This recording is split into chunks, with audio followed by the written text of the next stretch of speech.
time today for me to be able to offer a proof, or all the different proofs that could be given for that. But I want to tell you that I personally can say with utter conviction that I have studied it, I've tested it, I've analyzed it, I've heard the best possible arguments I could find from Protestants and Mormons and Jehovah's Witnesses and atheists and you name it. I've dealt with these people one-on-one for 25 years now. The Catholic Church is the true church established by Christ. There's no way around it. Much better and holier and smarter people than I have discovered that. I'm thinking of the most recently beatified saint in our church, Blessed John Henry Newman, and how he was an Anglican priest in the 19th century and a bitter foe of the Catholic Church. You may not know that about John Henry Newman, but he used to be a ferociously anti-Catholic Protestant, although in that sense he was more Anglican than Protestant. And he decided early in his career that he would write a definitive book that would completely refute the Catholic Church's teachings on such things as the Blessed Virgin Mary and her Immaculate Conception and the Assumption and praying to saints and other things of that nature. He wanted to write a book that would completely demolish these Catholic additions and inventions as he thought they were. The book was called An Essay on the Development of Christian Doctrine. If you ever get an opportunity to read this book, it's wonderful. And it's particularly wonderful because he got about halfway, maybe not even halfway, into researching and writing this book in which he was going to completely demolish Catholic claims. He got about halfway through, and he threw up his hands in exasperation, and he converted to the Catholic Church because he simply could not argue away the evidence that he was encountering, especially that of the early church. And his intellect was keen, his knowledge was vast, but he also had the heart of somebody who loves the truth. And out of love for the truth, he went where the truth was. I'm reminded of that statement of our Lord to St. Peter. He says, when you were young, you did what you wanted and went where you wanted. He says, when you are older, you will stretch out your hands and somebody will bind it and lead you where you do not want to go. Which, of course, is an allusion to St. Peter's martyrdom. It's also an allusion to the fact that sometimes the truth lies in a direction where we just don't want to go because it's uncomfortable. And so, as I began to discover that the Catholic Church is true, there are many ways in which it was proved to me. Let me offer you one example that might be useful to you in your conversations with people who ask you this question. It's the historical argument. And there are many ways that you can argue about this point, or maybe argue is not the right word because it sounds as though we're talking about two people clashing, and I don't mean it that way. What I mean is it's a set of proofs for something. And let's just look at it from an historical standpoint. If you were to look at several clues that are found in the Holy Bible, and we can restrict ourselves to the Gospel according to St. Matthew. In Matthew chapter 5, for example, we see where the Lord's speaking both individually to us as well as to us as a group, we might say as the church. He says, "You are the light of the world. A city set on a mountain cannot be hidden. No one lights a lamp and then puts it under a basket. Rather, it is put on a pedestal where it can give light to the whole room." You all know that verse by heart. So that clue, it seemed to me, as I was studying these things, it seemed to me that whichever church is the true church, and I told myself I want to suspend judgment for the time being. I know that I believe the Catholic Church is it, but I'm going to just, for the sake of the scientific experiment, I'm going to say that I don't know if it's the Catholic Church or some other religious group. Maybe it was Christie's Baptist church that she and her family went to. I don't know. I'm going to find out. But one thing I do know is that whichever church it is, it has to be visible. You are the light of the world. No one sets a lamp and puts it under a bushel basket. And that tells me that Christ, when he established his church, he would not have gone to all the effort to establish a church, but then make it so obscure and arcane that nobody could ever know, one way or the other, whether or not they had found it. It would be defeating the purpose, don't you agree? In other words, if he's saying to us, in our own spiritual lives, don't light a lamp and then put it under a basket, well, in the same way, and how much more so, when he established his church, he would not hide it from people. It must be visible. That much I knew. And then I saw in Matthew 16 that Jesus said this famous passage where he's speaking to Simon and the other apostles. He says, "Who do men say that I am?" And they give wrong answers. And then he says to them, well, "Who do you say that I am?" And Simon gives the correct answer. he says, "You are the Messiah, the Son of the living God." And Jesus responds saying, "Blessed are you, Simon, son of Jonah, for no mere flesh and blood has revealed this to you, but my Father who is in heaven. Therefore I say, you are rock, and upon this rock I will build my church, and the gates of hell will not prevail against it." He continues. He talks about the keys of the kingdom and all this. But I just would like to focus for a moment on this one little part where Jesus says, "On this rock I will build my church," signifying, I believe, that this church, whichever one it is that can claim to be the one true church, it must be a church established by Christ himself. Doesn't that reasoning seem reasonable to you?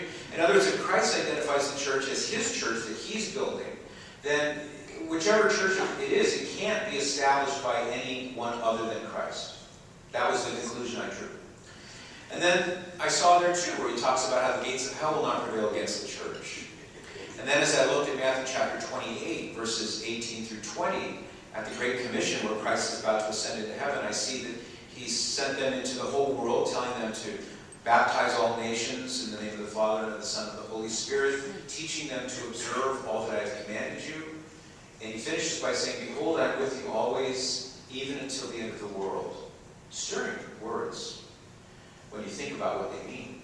And one of the things that emerged from my study of that passage was, well, that means that from the moment Jesus said this, that there cannot be an instant when this church fails or ceases to exist. Everyone okay back there? Okay. You were delirious with my talk. So there must not have been an instant in which the church could fail. This is what we call the indefectibility of the Catholic Church. This is why that's important. Because if Jesus is God, and I believe he is, as you do, if Jesus is telling the truth, and I believe he was, as you do, then it was this thrilling realization that from that moment, nearly 2,000 years ago, when the Lord uttered these words, that church that he had established would continue in time, past my generation, to the time of the end. And another way to look at that would be to say, if we were to take from the present day now and just go backward in time, we would be able to find that visible teaching church that goes out into the whole world, makes disciples of all nations. In other words, it's not a church just for a particular country. It's not a church for Russia or for Greece. It's not a church for a certain ethnic group. This is not a church for white people only, or for people who make a certain amount of money, or for holy people, right? It's not for any of those things. It's for all people in all places and all times. You might say it's a universal church. I don't know if that word is useful to you, but it's for everyone at all times. And what I found very thrilling about this was that I thought, well then, I'm going to be able to find this church. I'm going to be able to point to it and to show evidence for it. And so here's a thought experiment that I did. I said, okay, here we are, and I'll just update it to the present day. Here we are in the year 2010. And the Catholic Church is certainly visible, but there are many, many other churches that are visible as well. You can see all the different groups and denominations within Protestantism that are out promoting their perspective and their doctrines and so forth. The Catholic Church is not unique. It's just one among many in this sense.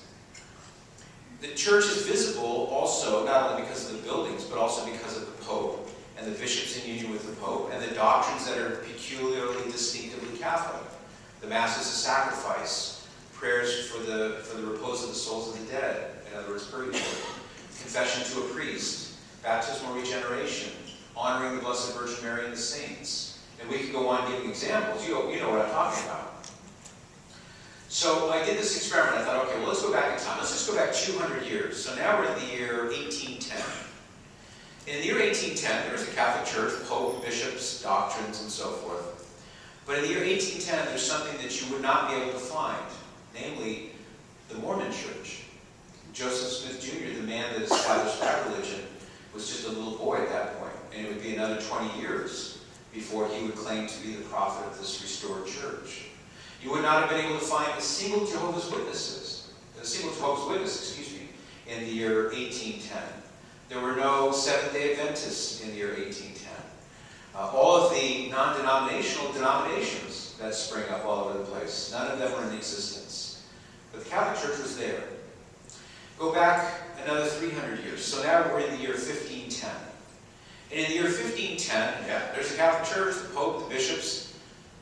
There's plenty of problems. And one thing I discovered, by the way, was that no matter what part of the church's history I examined, I always was surprised to see how very similar to the present day it always has been.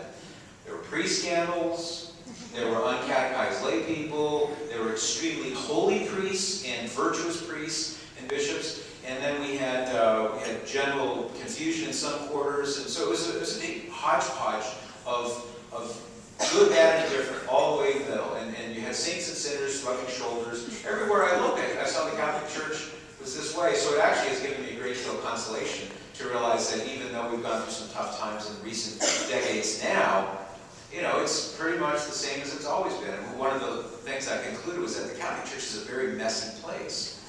You know, it has a lot of room for a lot of different kinds of people, saints and sinners, and the sinners who are trying to become saints, and we're all in it together. But in the year 1510, I realized there was something that I could not find, no matter how high or low I looked. I'm sure you can guess what it is. The phenomenon of Protestantism. There were no Baptists. There were no Lutherans, there were no Episcopalians, there were no Reformed Presbyterians. None of those groups existed because the various men who would eventually propel this movement away from the Catholic Church had not yet embarked on that path. Martin Luther in 1510 was still a Catholic priest. So the phenomenon of Protestantism didn't exist. And then as I went back successively through the centuries, I could find at every step, I could find the Catholic Church, I could find the Pope, the bishops in union with the Pope, I could find the doctrines, I could find the controversies, I could find all those things that were distinctive to the Catholic Church, all the way back to the time of Christ and the Apostles.